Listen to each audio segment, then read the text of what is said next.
Bismillahirrahmanirrahim. Ayo bawa harta ke surga. Dukung pembangunan sekolah Islam Mufid dengan donasi ke rekening atas nama Yayasan Muflih untuk Islam dan Dakwah. Bismillahirrahmanirrahim. Assalamualaikum warahmatullahi wabarakatuh. Alhamdulillahi wa kafa, wassalatu wassalamu ala rasulillahi mustafa wa ala alihi wa ashabihi wa man iktafa. Hadirin jamaah yang dirahmati Allah, kita bersyukur kepada Allah. Pada hari ini kita bisa lanjutkan kembali kajian wudu Nabi. Dan insya Allah kita akan berbicara tentang pembatal wudu. Sebelum masuk dalam pembahasan, teman-teman yang dirahmati Allah, saya sampaikan secara online.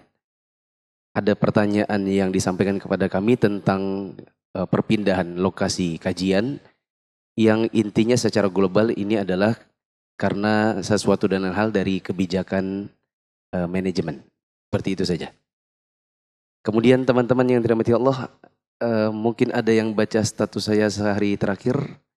Siapa yang ada komen di IG atau Facebook saya tentang siapa yang pertama kali baru ikut kajian ini? Ada? Angkat tangan. Ada dari teman-teman yang pertama kali baru ikut kajian ini?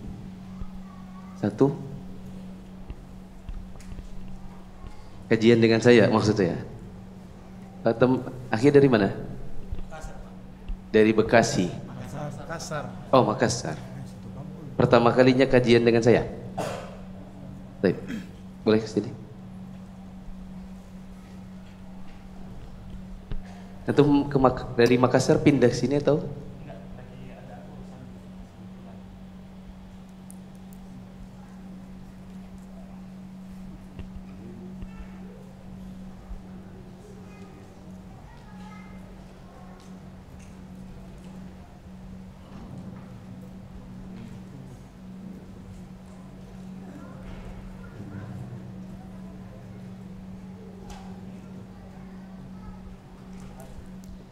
Jemaah yang dirahmati Allah, mari kita mulai pembahasan pembatal wudu halaman 34. Di catatan kaki disebutkan, catatan kaki 27, bahwa pembahasan ini saya rangkum dari Al-Mulakhas Al-Fiqhi, karya Syekh Shalih bin Fauzan di halaman 59, Shalatul Mu'min atau Ensiklopedia Salat jilid yang pertama di halaman 43, Al-Wajiz, karya Syekh Abdul Azim Badawi halaman 42, Sahih Fiqh Sunnah halaman 127, dan Sifatul Wudu Syekh Jibrin halaman 6. Untuk menghemat waktu kita dengar pembaca membacakan bukunya. Silakan. Berkata penulis, poin pembatal wudu. Ada hal-hal yang dapat membatalkan keabsahan wudu. Artinya, jika seseorang telah berwudu dengan wudu yang memenuhi syarat sahnya dan mengerjakan seluruh rangkaiannya secara sempurna, baik hal yang wajib maupun sunnah di dalamnya, lalu muncul salah satu pembatalnya, maka wudu menjadi tidak sah. Ya. Di pertemuan yang lalu kita membahas apa-apa saja yang wajib dan apa-apa saja yang sunnah di dalam wudu. Di pertemuan sebelumnya juga sudah kita bahas tentang rangkaian yang sempurna. Ya, mulai dari awal sampai akhir pelaksanaan wudu. Meskipun semua sudah dikerjakan, wajib maupun sunnahnya, bila datang pembatalnya, ya, yang disebut dengan nawaqidul wudu, hal-hal yang membatalkan wudu, maka wudu menjadi tidak sah. Konsekuensinya, bila ia sholat dengan wudu yang tidak sah atau batal, maka sholatnya pun menjadi tidak sah dan tidak teranggap. Jika ia melakukan itu dengan sengaja, maka ia berdosa. Ya. Konsekuensinya, bila ada orang sholat dengan wudu yang sudah dianggap batal, karena datangnya salah satu dari nawaqidul wudu tadi, maka sholatnya tidak sah juga. Dan apabila dia sengaja untuk sholat, padahal dia tahu sudah ada pembatal wudu dan tidak ada dispensasi atau keringanan untuk dirinya dari sisi syariat, manakala dia mengalami sesuatu yang membatalkan wudu tadi, ya, sengaja melakukan sholat padahal wudunya tidak sah, maka dia berdosa. Apa saja pembatal wudu? Pembatal wudu diantaranya, 1. Keluar sesuatu dari dua jalan yaitu qubul atau kemaluan depan dan dubur atau kemaluan belakang. Sesuatu yang keluar dari dua jalan itu mencakup A. Feses atau BAB dan air seni atau BAK. Ini berdasarkan ayat yang mewajibkan wudhu sebelum sholat, yang artinya atau salah seorang dari kalian baru kembali dari tempat buang air atau selesai buang air. Quran Surat Al-Ma'idah ayat 6. B. Angin. Buang angin membatalkan wudhu berdasarkan riwayat berikut, yang artinya Rasulullah SAW bersabda, tidak akan diterima sholat seseorang yang berhadas sampai ia berwudhu lebih dahulu. Seseorang laki-laki dari Hadramaut bertanya kepada Abu Hurairah yang meriwayatkan sabda Nabi tersebut, apa hadas yang dimaksud wahai Abu Hurairah? Maka Abu Hurairah menjawab, buang angin yang lirih maupun yang keras. Hadis riwayat Al-Bukhari dan Ahmad. C.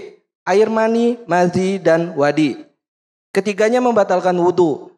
Bahkan untuk mani tidak cukup hanya berwudhu, melainkan wajib mandi junub.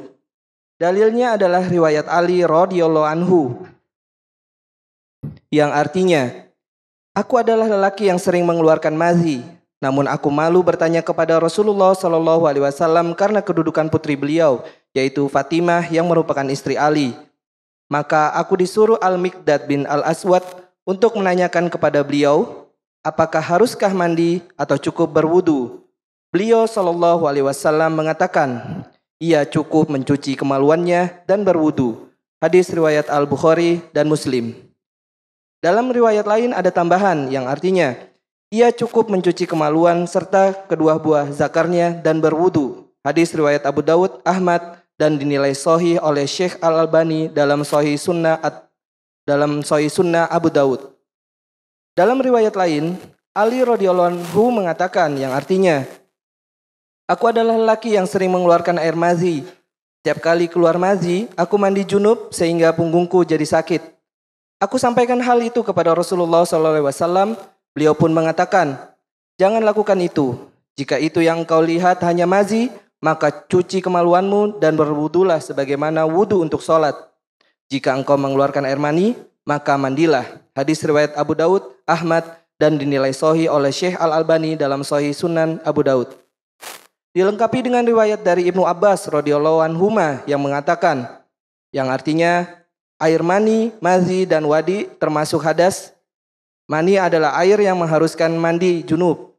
Jika yang keluar adalah wadi dan mazi, cuci kemaluanmu dan berwudulah sebagaimana wudu untuk sholat.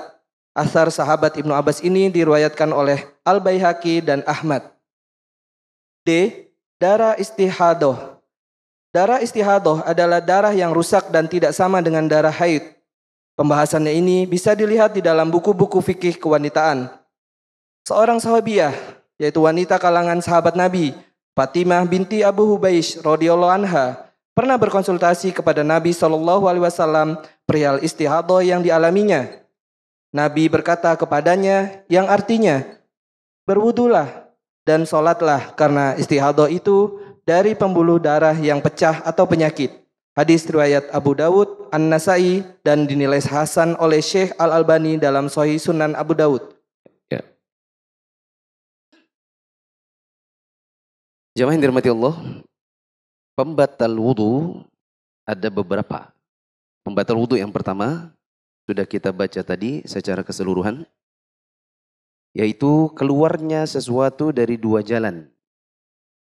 Jalan depan disebut dengan qubul, yaitu kemaluan atau kemaluan depan. Jalan belakang namanya dubur. Sesuatu yang keluar dari qubul dan dubur, kalau dikompilasi menjadi 1, 2, 3, 4, 5, 6, 7. Paling tidak ada 7. Yang pertama adalah air seni. Yang kedua adalah feses. Atau TA bintang-bintang. Paham ya? Ketiga, angin. Yang keempat, mani. Yang kelima, madhi. Yang keenam, wadi. Dan yang ketujuh adalah darah istihadah. Air seni teman-teman tahu ini keluarnya lewat proses BAK. Feses teman-teman tahu ini keluar dari proses BAB. Yang ketiga angin, yaitu ya buang angin. Atau bahasa kita umumnya dibilang kentut. Ya. Kemudian mani, yaitu air yang keluar dengan pancaran dan rasa nikmat. Baik secara sadar, misalnya dengan jima, atau tanpa kesadaran, yaitu dengan mimpi. Kemudian yang kelima adalah madhi, yaitu air yang kental, bening, dan keluarnya hanya tetesan-tetesan. Manakala ada syahwat, saat syahwat. Baik dengan melihat, meraba, mendengar, dan lain-lain. Yang keenam adalah wadi, yaitu kental tapi tidak bening, melainkan keruh. Ini pun bentuknya tetesan-tetesan. Dia mengikuti air seni. Mengikuti air seni. Setelah seseorang buang air kecil, kemudian ada tetesan yang keluar dari ujung kemaluannya. Bentuknya mungkin bulat-bulat, keruh, kental. Nah ini namanya wadi. Satu lagi yaitu darah istihadah. Ini adalah darah karena pembuluh darah yang pecah. Pembuluh pecah. Bedanya dengan haid, darah istihadah ini di antara pembedanya adalah tidak punya siklus. Tidak sebagaimana haid. Kalau haid punya siklus. Darah istihadah ini bisa diidentifikasi dengan warnanya yang tidak sama dengan haid, aromanya, yang aromanya itu tidak sama dengan aroma haid.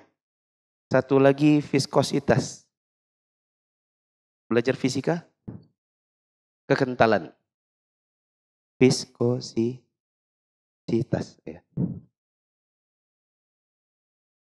Ini semua bila keluar, baik setelah wudhu maupun saat sedang berwudhu, maka wudhu harus diulang.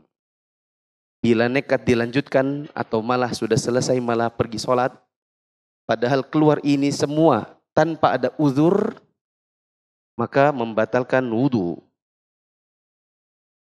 Saya kasih keterangan di sini paling bawah. Kecuali uzur. Seperti karena penyakit yang tidak bisa lagi dikendalikan. Tidak bisa dikendalikan. Seperti seseorang tidak lagi bisa mengendalikan air seninya.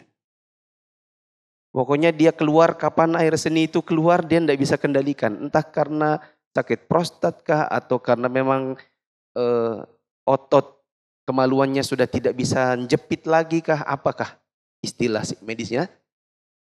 Maka apabila sudah selesai wudhu kemudian keluar, maka ini dianggap sah wudhu dan sholatnya. Begitu juga misalnya ada seseorang yang sakit pada bagian duburnya, lalu fesesnya keluar terus menerus, tidak bisa dikendalikan, tidak bisa dijepit. Kalau orang bilang misalnya tepecirit. Nah, tepecirit ini keluar terus menerus. Dia dikit begini keluar, dia duduk begitu keluar. Meskipun tepecirit itu juga ada level-levelnya ya. Ada level parah, ada level biasa, ada level yang masih bisa ditoleransi. Nah ini yang saya maksud adalah pokoknya yang tidak bisa lagi dikendalikan, yang membuat dia untuk kesulitan. Kalau sedikit-dikit baru selesai wudhu, begitu mau sholat keluar lagi. Mau sholat keluar lagi. Begitu juga tidak lagi bisa mengendalikan angin. Intinya itu di jepitannya di duburnya itu sudah tidak bisa lagi menahan angin. Ya, baru selesai wudhu, baru jalan sedikit buang angin. Ya, sujud sedikit buang angin. Tahiyat akhir langsung buang angin. Adapun mani, saya belum pernah bertemu dengan orang yang mengatakan saya itu keluar mani tanpa saya bisa kendalikan. madhi ini masih bisa dikendalikan karena dia keluarnya dengan syahwat. Kalau dia keluar terus-menerus karena syahwat, berarti Anda yang tidak bisa mengendalikan syahwat, bukan tidak bisa mengendalikan madhi. Wadi mungkin saja. Misalnya ada orang berkata, saya ini Ustadz setiap kali habis kencing, itu biar saya setengah jam itu butirannya keluar terus. Saya tidak tahu kenapa. Jadi kalau saya ruku, nanti keluar lagi dia. Kalau saya sujud, keluar lagi. Ya, kalau memang ada yang dalam kondisi demikian, maka ini uzur. Adapun darah istihadhah, ini nanti ada pembahasannya secara tersendiri. Kita lihat mulai dari awal. Untuk feses dan air seni, dalil yang mengatakan bahwa ini adalah pembatal wudu adalah surat Al-Maidah ayat 6. Allah mengatakan, "Auja ahadum minkum minal gha'it." Atau salah seorang dari kalian baru kembali dari tempat buang air atau selesai buang air. Silakan teman-teman baca kembali ayat ini secara utuh di mushaf. Nanti teman-teman akan dapati mulai dari penjelasan tentang tata cara wudu sampai nanti tayammum. Dan di situ dimasukkan di tengah-tengahnya tentang hal yang bisa membuat seseorang harus bertayammum atau harus mengulang wudunya, yaitu keluar dari tempat buang air. Yang ini maksudnya selesai BAB dan BAK. Apa dalil bahwa wudu itu batal dengan keluarnya angin? Ada di hadis Nabi SAW. Ketika Abu Hurairah mengatakan bahwa Rasulullah SAW bersabda, "La tuqbalu sholatu man ahdatha hatta yatawadda'a." Tidak diterima sholat salah seorang dari kalian ketika dia berhadas sampai dia terlebih dahulu berwudu. Maka ada yang berkata, seorang laki-laki dari Hadramaut bertanya kepada Abu Hurairah, "Mal hadath ya Aba Hurairah?" Apa itu maksudnya hadas? Maka Abu Hurairah mengatakan fussa au durat, yaitu fusa dan durat. Fusa itu artinya buang angin yang lirih dan tidak terdengar suaranya. Adapun durat yaitu buang angin yang terdengar suaranya keras. Ini menunjukkan bahwa buang angin apakah dia bunyi prot ataukah dia cuma bunyi pah, maka itu semua membatalkan wudu. Air mani, madhi dan wadi ini dijelaskan sebagai pembatal wudu. Bahkan untuk mani bukan hanya membatalkan wudu, bahkan dia bisa membuat seseorang wajib untuk mandi junub terlebih dahulu apabila dia hendak melakukan salat. Dalilnya adalah riwayat Ali radhiyallahu anhu. Kata Ali, "Kuntu rajulan madzaan wa kuntu astahi an as'ala an-nabiyya sallallahu alaihi wasallam li makan ibnatihi. Fa amartu al-Miqdad ibn al-Aswad fa sa'alahu faqal yaghsilu dzakarahu wa yatawadda." Kata Ali, aku ini laki-laki yang sering keluar madhi, tapi aku malu untuk bertanya kepada Rasulullah sallallahu alaihi wasallam karena kedudukan putri beliau. Lantaran Fatimah, anaknya Nabi, adalah istri Ali, dan berarti Ali adalah apanya Nabi? Menantu. Biasalah menantu kadang agak malu-malu sama mertua. Maka aku suruh Al-Miqdad ibn al-Aswad untuk menanyakan kepada beliau, apakah aku ini harus mandi ataukah cukup berwudu? Maka Nabi SAW mengatakan, yaghsilu dzakarahu wa yatawadda. Dia cukup mencuci kemaluannya dan cukup berwudu. Artinya untuk keluar madhi tidak perlu mandi. Disebutkan juga ada riwayat yang lain, yaghsilu dzakarahu wa unthayaih. Dia cukup mencuci kemaluannya serta kedua buah zakarnya. Lalu kemudian berwudu. Dalam riwayat yang lain, Ali menceritakan bahwa setiap kali keluar madhi, Ali mandi.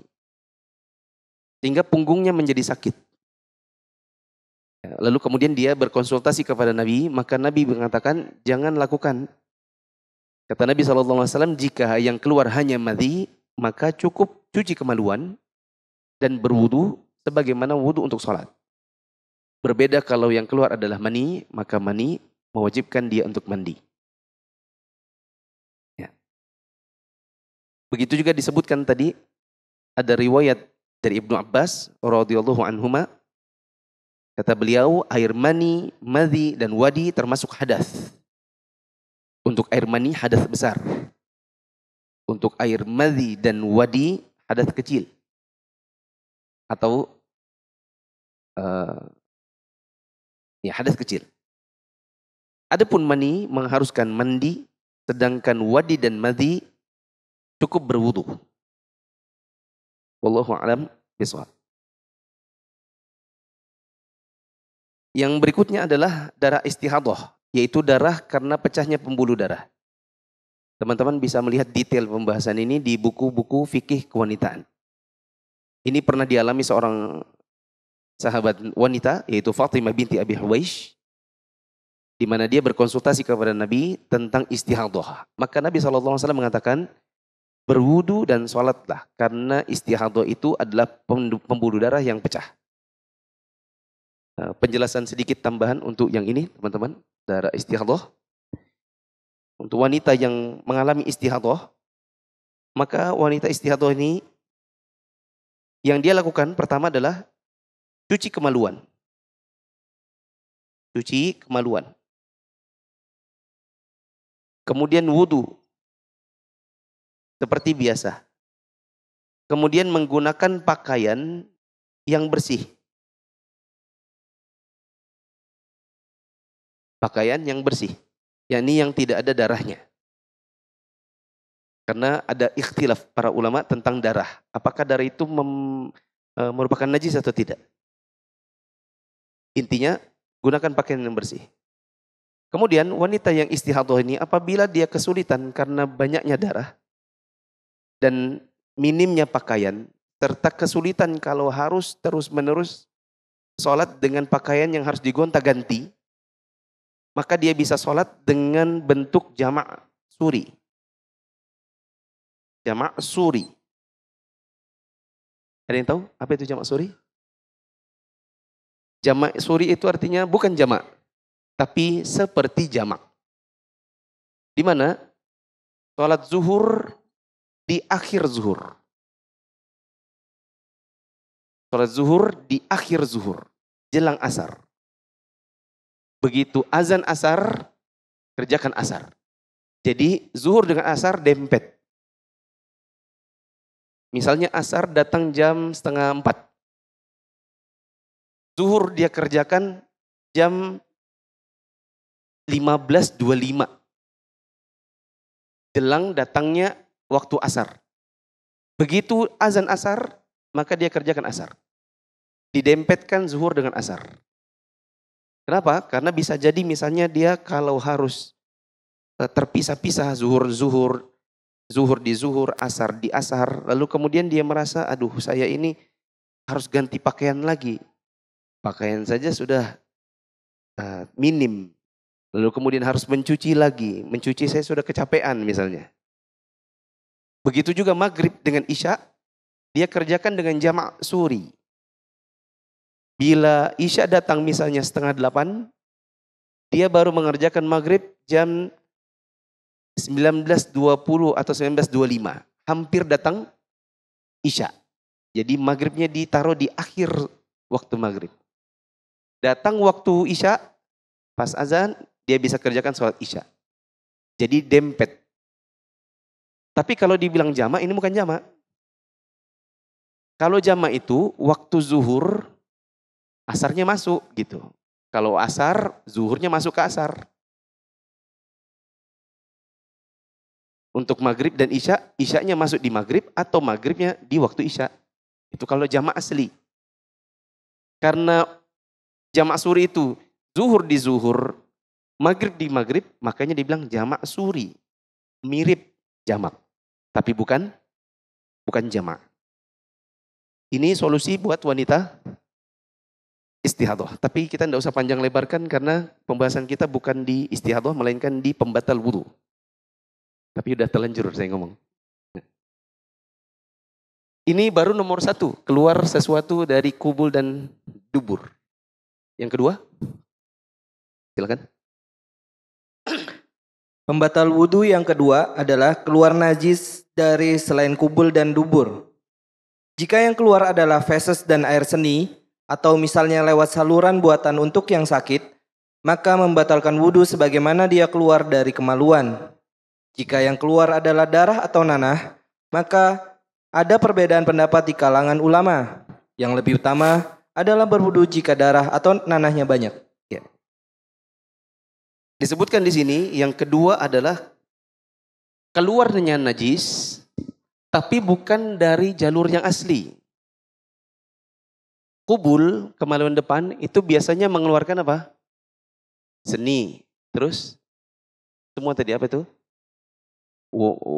Wadi. Terus madhi. Terus mani.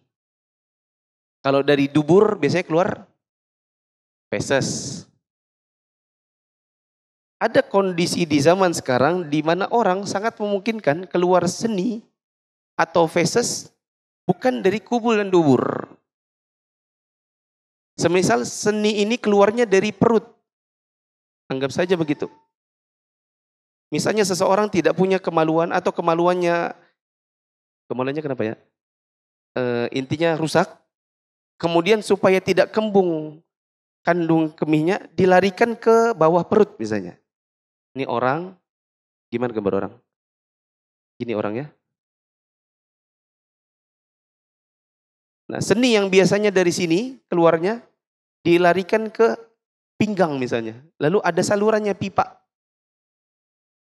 Saya pernah bertemu dengan yang ini kasusnya. Feses. Ya. Bapak itu mengatakan, ini Ustaz, saya di perut saya ini ada saluran. Saluran ini keluarnya feses. Karena tidak bisa lagi lewat dubur. Jadi dibuatkan saluran khusus keluar feses. Cuma Ustadz saya itu sering malu kalau pergi ke masjid. Jadi saya ini sudah lama tidak ke masjid. Soalnya kalau saya ke masjid, saluran ini suka buang sesuatu. Kadang dia berbunyi pret, pret, pret. Sehingga membuat orang di sebelah saya itu ya fitnah buat saya. Dikira saya ini buang angin tapi kok enggak batal. Ya kan, buang angin tapi enggak wudu ulang gitu maksudnya. Tapi dia bunyi terus pret, pret, pret. Terus kadang-kadang dia keluar, lalu nanti menimbulkan bau. Nah saya ini enggak bisa ke masjid karena kondisi uzur seperti ini. Nah keluar najis dari selain kubul dan dubur, misalnya keluar feses dari saluran tertentu, atau keluar seni dari saluran yang bukan aslinya, maka ini tetap juga membatalkan wudu. Balik lagi ke sini, kecuali uzur, di mana sudah masuk waktu, sudah berwudu, ternyata keluar lagi. Nanti wudu lagi, keluar lagi. Maka orang ini cukup wudu satu kali saja. Yang penting masuk waktu, kemudian dia wudu, lalu kemudian dia sholat apa adanya. Meskipun keluar fesesnya, meskipun keluar seninya, meskipun keluar anginnya. Oh ya, dari dubur tadi keluar bukan cuma feses, tapi apa juga? Angin. Ya. Maka ini tetap juga membatalkan wudu kecuali uzur. Apa yang dilakukan? Tunggu masuk waktu, baru wudu, lalu kemudian sholat apa adanya. Adapun kalau dia wudu sebelum masuk waktu, misal datang sholat maghrib jam 6.20 wita, jam 6 dia sudah mandi sambil wudu. Kemudian 6.20 datang maghrib, sebelum 6.20 keluar feses atau seni, maka dia harus ulang lagi wudunya. Karena wudunya tidak bisa ditoleransi lantaran dikerjakan sebelum masuk waktu. Harus masuk waktu dulu, baru toleransi datang terhadap sesuatu yang keluar secara tidak bisa dikendalikan itu tadi. Disebutkan tadi juga di sini, bila yang keluar adalah darah atau nanah, maka ini ada ikhtilaf ulama. Karena tidak ada dalil yang secara tegas mengatakan bahwa darah dan nanah itu membatalkan wudu. Maka ada ikhtilaf. Maka yang lebih utama, kalau memang keluarnya banyak, darah atau nanahnya, maka sebaiknya wudu. Wallahu a'lam bishawab. Ketiga, Pembatal wudhu yang ketiga adalah hilangnya kesadaran, yaitu tidur nyenyak dengan posisi apapun pingsan, dan juga koma. Dalam hadis Sofwan bin Asal radhiyallahu anhu disebutkan yang artinya, dan kami tidak melepas kuf atau alas kaki kami selama 3 hari 3 malam kecuali karena junub. Akan tetapi jika karena buang air kecil, buang air besar, dan tidur, kami tidak melepasnya. Hadis riwayat Ahmad, Ibnu Hibban, Al-Baihaqi. Syekh Albani dan Shu'aib Al-Arnaud menilai hadis ini hasan. Ya, situ dulu. Yang ketiga, yang juga membatalkan wudu, apa tadi? Kehilangan kesadaran. Baik dengan tidur nyenyak, karena yang kehilangan kesadaran itu hanya tidur nyenyak. Adapun yang tidak nyenyak, maka tidak membatalkan wudu. Contohnya yang tidak tidur nyenyak itu tidur yang kepalanya kayak burung mematuk, yang cuma terkantuk-kantuk. Tapi begitu disentuh sedikit sama temannya, itu langsung kenapa? Langsung sadar. Adapun yang sudah tidak bergerak, apalagi yang terpelanting ke belakang, maka ini nyenyak. Contoh nyenyak ini ngorok. Ada orang bilang, saya tidak pernah dengar kalau saya ngorok. Ya, nyenyak. Ya. Mungkin dia terbangun gara-gara ngoroknya pas bagian kerasnya. Baru dia terkaget sendiri. Nah berarti waktu ngorok kecil, itu nyenyak. Karena hilang kesadaran. Contoh yang lain, ngiler. Kalau sampai ngiler, terus banjir di tangan. Misalnya dia sholat Jumat, dia tadah pipinya pakai tangannya. Kemudian dibangunkan, mas bangun, sudah iqomat. Baru alhamdulillah. Ya. Rupanya banjir tangannya dengan liur. Maka ini sebenarnya pertanda nyenyak. Contoh yang lain intinya tidak apa namanya? Tidak ngeh itu apa ya?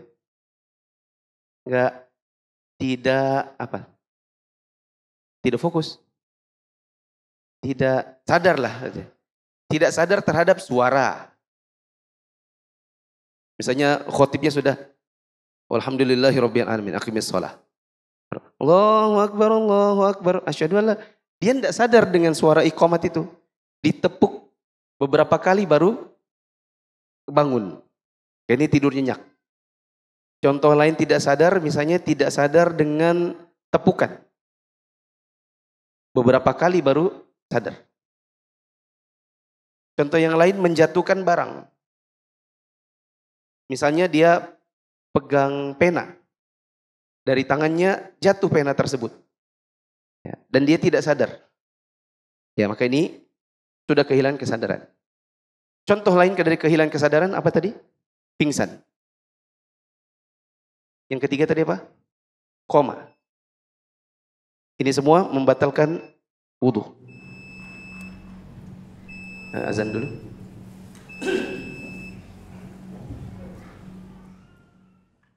Allahu Akbar, Allahu Akbar, Allahu Akbar, Allahu Akbar. Asyhadu an la ilaha illallah.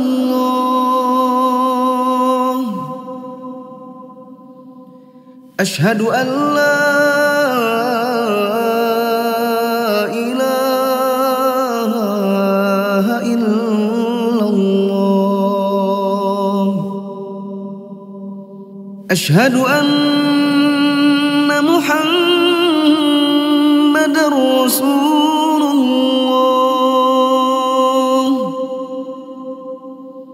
Asyhadu anna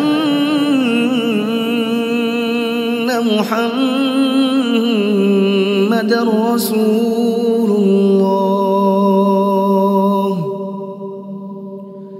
Hayya 'alas shalah.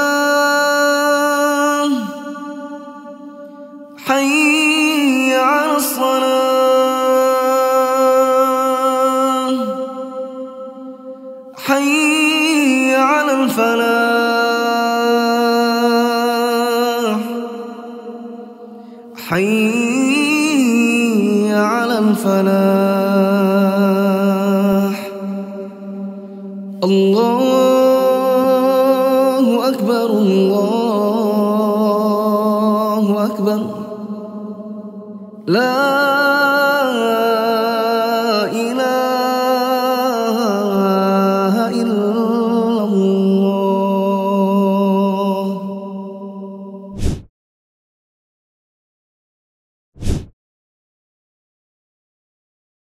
Disebutkan di nomor 3, hilangnya kesadaran yaitu tidur nyenyak. Disebutkan tadi dengan posisi apapun. Karena ada sebagian yang berpendapat bahwa tidur yang membatalkan wudhu adalah tidur yang berbaring. Adapun tidur duduk tidak. Menurut sebagian orang. Ada juga yang mengatakan yang kaget. Ini saya dengarkan dari sebagian guru-guru saya waktu masih mondok. Ya, mereka mengatakan indikatornya adalah kaget. Kalau belum kaget, maka tidak membatalkan wudhu. Pendapat yang benar, yang membatalkan wudhu adalah tidur nyenyak. Sehingga meskipun dia duduk, dan meskipun tidak kaget, ya, maka ini membatalkan wudhu. Apa dalilnya? Dalilnya adalah hadis Safwan bin Assal radhiyallahu an. Dia menceritakan alla nanzi'a khifafana thalathata ayyamin wa layaliyahunna. Kami tidak melepas khuf atau alas kaki kami selama 3 hari 3 malam. Maksudnya tetap berlaku yang namanya musab khuf. Tapi kita tidak bisa detailkan tentang musab khufnya ini karena nanti mendivert kita keluar terlalu jauh dari pembahasan batal wudhu. Silakan teman-teman mengikuti kajian ini sampai selesai. Nanti di bagian akhir baru ada pembahasan tentang musab khuf. Ya, nanti di akhir buku ada. Mengusap perban, mengusap jilbab itu nanti ada di bagian belakang. Illa min janabatin. Kecuali kalau kami mengalami junub. Kalau junub barulah kami lepas alas kaki kami. Lakin min ghaitin wa baulin wa naumin. Adapun karena BAK atau BAB atau karena tidur, manakala batal wudhu kami, maka kami tidak melepasnya. Disebutkan di sini BAB, BAK, lalu tidur, menunjukkan bahwa tidur itu setara seperti BAB, BAK dalam hal membatalkan wudhu. Coba dibaca. Dengan demikian, dalam masalah bersuci dari hadas kecil, tidur dihukumi yang sama dengan buang air kecil dan besar. Tidur dihukumi demikian karena hilangnya kesadaran membuat seseorang tidak sadar apakah dia berhadas atau tidak. Ya. Kenapa tidur itu membatalkan wudhu? Jawabannya dikarenakan tidur itu menghilangkan kesadaran. Manakala hilang kesadaran, seseorang itu tidak tahu apakah dia sudah berhadas atau tidak. Dalilnya, Rasulullah SAW bersabda, Al-ainu wika'us sahi, faman nama falyatawadda. Mata adalah pengikat dubur, sehingga siapa yang tertidur nyenyak, hendaklah ia berwudu karena wudunya batal. Hadis riwayat Abu Dawud, Ibnu Majah dan dinilai hasan oleh Syekh Al-Albani dalam Sahih Sunan Ibnu Majah. Ya. Kata Nabi SAW, mata itu pengikat dubur. Kalau tidurnya nyenyak, ya maka wudunya batal. Karena dia tidak lagi bisa mengontrol apakah duburnya itu keluar sesuatu atau tidak. Lanjut. Maksudnya, selama mata seseorang terjaga, maka dia bisa merasakan sesuatu yang keluar dari duburnya. Tidur ringan, yaitu bukan nyenyak, tidak membatalkan wudu berdasarkan riwayat dari Anas bin Malik radhiyallahu anhu yang artinya para sahabat tidur terkantuk-kantuk saat menunggu sholat dan saat Nabi SAW datang mereka ikut sholat tanpa berwudu lagi. Hadis riwayat Muslim. Adapun tidur yang ringan yang bukan nyenyak seperti seseorang hanya tertutup matanya lalu kemudian sayup-sayup terdengar suara khatib. Ya, ketika dia pulang ditanya, apa temanya tadi? Ayo. Dia bilang, apa tadi ya? Dengar aja sih aku, cuman ngantuk. Maka ini cuma tidur ringan, tidak nyenyak, maka tidak batal wudunya. Ya, berarti lawan dari ini.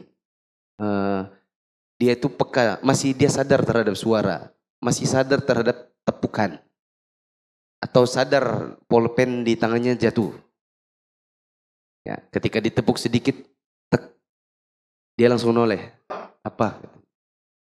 Atau ketika dia mulai terkantuk-kantuk, lutut temannya dihentakkan ke lututnya, tek, supaya dia tidak terlelap. Ya, tek, langsung sadar. Maka ini tidak perlu mengulang wudu karena belum batal wudu. Nah, saya dengar cerita ada ikhwan Jumatan di sini.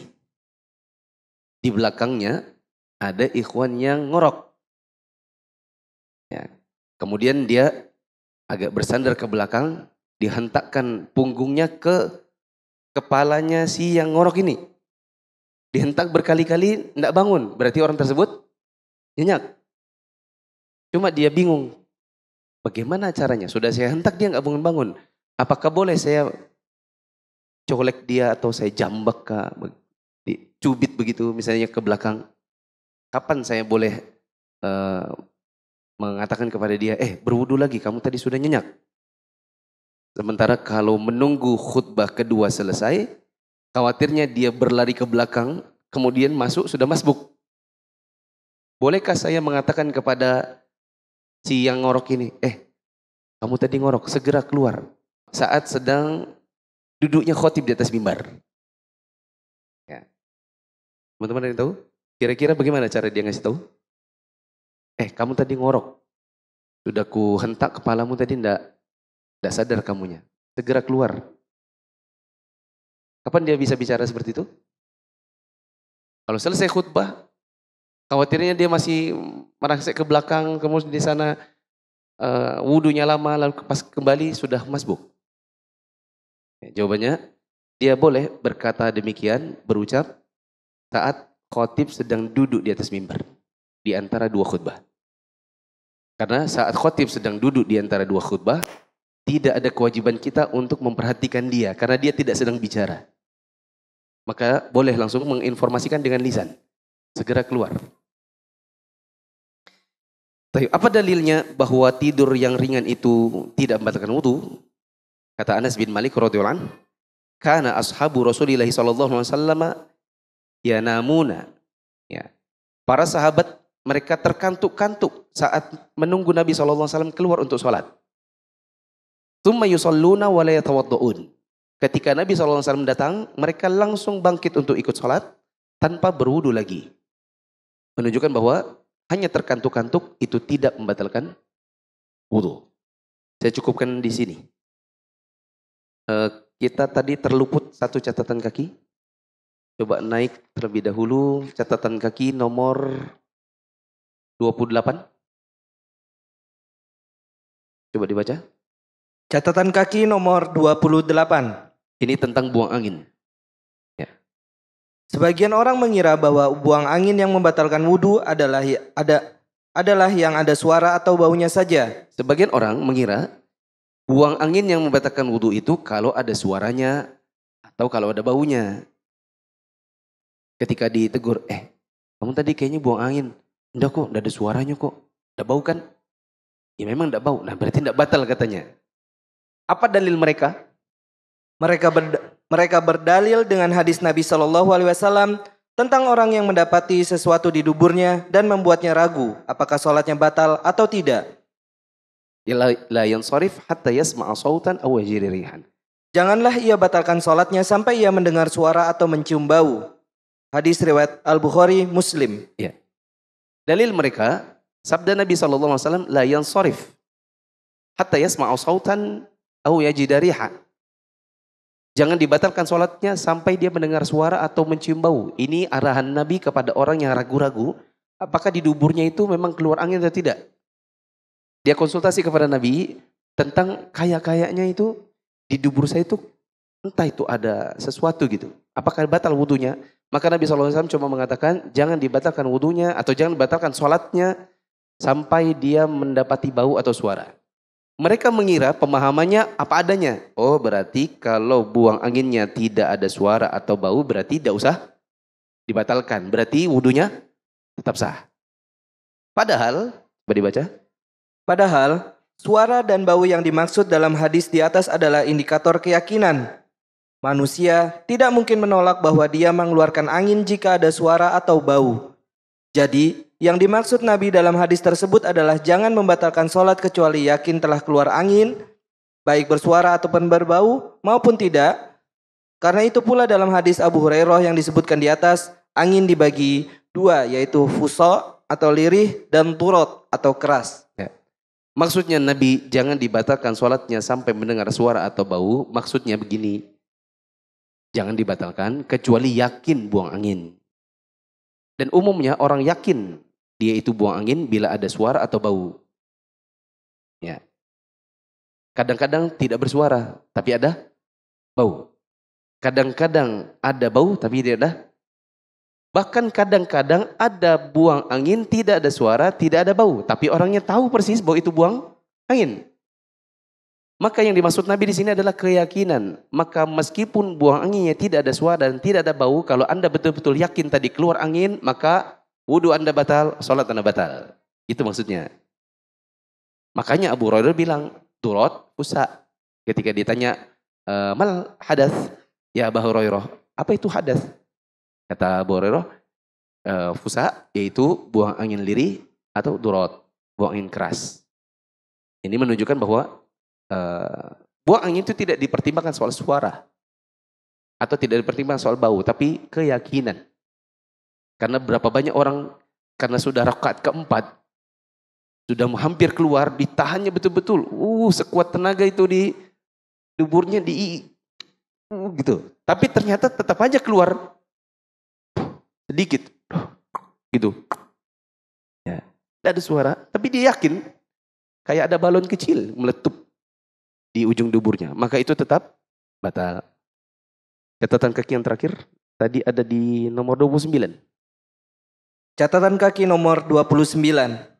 Untuk orang yang selalu keluar sesuatu dari kubul dan dubur, seperti air seni, darah, angin, dan madhi, tanpa bisa dikendalikan karena penyakit atau sebab lainnya, bila keluar saat sholat, maka sholatnya saat itu sah, tidak perlu dibatalkan. Namun ia tetap wajib berwudu untuk sholat yang berikutnya. Ini sebagaimana yang saya sebutkan tadi, di catatan, untuk yang uzur seperti penyakit atau apapun kondisi yang membuat dia tidak bisa lagi mengendalikan hal-hal tadi, maka saat itu terjadi saat sedang sholat, sholatnya sah. Tidak perlu dibatalkan dan tidak perlu lagi mengulang, intinya tidak perlu dibatalkan. Sholatnya sah, akan tetapi bila datang sholat yang berikutnya, maka wudhu yang sebelumnya yang sudah batal tidak boleh dipakai. Harus ada pengulangan. Mohon maaf tidak cukup waktu untuk tanya jawab. Demikian subhanakallahumma wa bihamdika asyhadu an la ilaha illa anta astaghfiruka wa atubu ilaik. Wassalamualaikum warahmatullahi wabarakatuh.